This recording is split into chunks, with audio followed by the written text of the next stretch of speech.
কৃষ্ণ। আজকে হচ্ছে আরেকটি ভিডিও নতুন নিয়ে এসেছি। তো আজকে হচ্ছে পৌষ মাসের পূর্ণিমা। আজকে এই পূর্ণিমা তিথিতে শ্রী রাধাকৃষ্ণের অভিষেক করা হয়েছিল। তাই আজকের দিনে অভিষেক করা হয় বিভিন্ন নানা রঙের ফুল দিয়ে। রাধা মাধবকে, শ্যামসুন্দরকে অভিষেক করা হয় বিভিন্ন ফুল দিয়ে। তো এটার অনেক মাহাত্ম্য আছে, সেটা বলছি। এই নানা রঙের ফুল দিয়ে শ্রী শ্রী রাধা মাধবকে রাধাকৃষ্ণের নিত্য চিন্ময় সেবা সুখ বৃদ্ধি ব্রজগোপিকার একমাত্র মনোবাঞ্ছা যুগল স্বরূপের আনন্দ বধনেই তাদের প্রত্যাহিক কর্ম। ব্রজগোপিকারা এই দিনে ব্রজেশ্বরী রাধারানী ও প্রাণনাথ শ্যামসুন্দর নানা ও রং ও সুগন্ধের পুষ্প ও মাল্য দিয়ে এত পরিমাণ সাজিয়েছিলেন যেন তারা তাদের নিজের সৌন্দর্যকেই ভুলে যান। স্কন্দপুরাণে অনুসারে পুষ্প অভিষেক যাত্রা মূলত শ্রীপুরী জগন্নাথ মন্দিরে দ্বাদশ যাত্রার একটি তিথিতে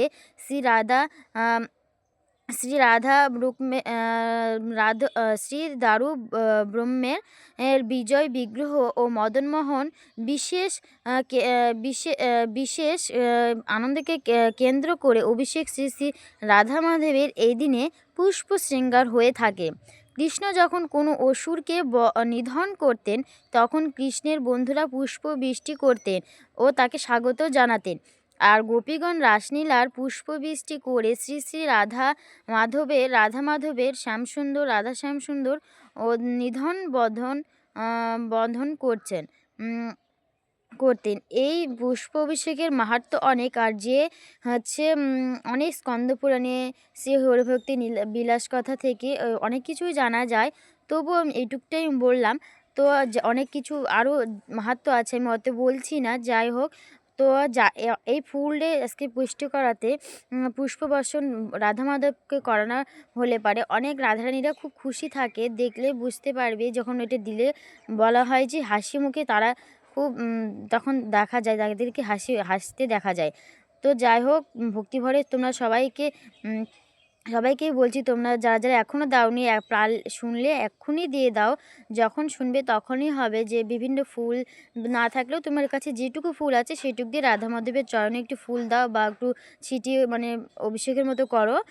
আর এই ফুল যারা দিবে, যারা বিক্রেতা, যারা যে গাছটা লাগিয়েছে ও তাদের এখান থেকে তুলে নিয়ে যে আবার বিক্রি করছে, তাদের সেখান থেকে আমরা কিনে নিচ্ছি, তাদেরও পূর্ণ হবে। যারা এই ফুলের সাথে যোগাযোগ আছে তাদের সবার এই কাজে পূর্ণ হবে, অজান্তেই তাদের হয়ে যাবে।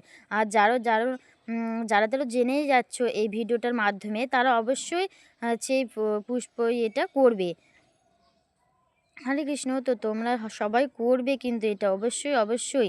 এই পৌষ মাসের পূর্ণিমা তিথিটা অত্যন্ত একটি শুভ দিন। রাধা মাধবের নানা রঙের ফুল দিয়ে তারা সেজে ওঠে ও সজ্জিত হয়। দেখো, খুব সুন্দর রাধা মাধবকে আজকে আরতি করছি। বিভিন্ন ফুল তো আমাদের এখানেও নয়, কিছু কিছু ফুল দিয়ে আমরা করেছি। এই দেখো, রাধা মাধবকে ভরিয়ে দিয়েছি। হরে কৃষ্ণ, হরি বল। তো তোমরা কে কে এরকম রাধারানীর কাজের সেবায় করতে খুব ভালোবাসো অবশ্যই কমেন্টে বলে যাবে। আর আমরা যেভাবে পুজোটা করলাম কীভাবে তো ভালো লাগলো নাকি অবশ্যই বলবে। আর এরকম ভিডিও পেতে অবশ্যই একটা ভিডিওতে লাইক দেবে ও শেয়ার করবে। যদি ভালো লাগে আরও বলবে যে এরকম ভক্তিমূলক ভিডিও পেতে আমরা আরও দেবো। এরকম ভিডিও ভালো লাগলে বলবে অবশ্যই। তো যাই হোক, আজকে এইটুকুই ভিডিওটা করেছি। আর তোমরা অবশ্যই তোমাদের এরকম ভিডিও ভালো লাগলে অবশ্যই তো বলবে, সেটা তো বলেই দিয়েছি আগে। আর তোমরা এরকম রাধারানীর বা ভগবানের কাজে ভক্তি ভরে কাজ করতে তোমাদের কার কার ভালো লাগে সেটাও বলবে। আর এই যে দেখো, লাস্টে কত সুন্দর সাজিয়ে দিয়েছি, কি সুন্দর লাগছে। আর এরকম ভিডিও পেতে চ্যানেলটিকে অবশ্যই সাবস্ক্রাইব করে আমাকে সাহায্য করবে। হরে কৃষ্ণ। এই কথাগুলো বলতে যদি কোনো ভুল ত্রুটি হয়ে থাকে অবশ্যই ক্ষমা করবে। হরে কৃষ্ণ।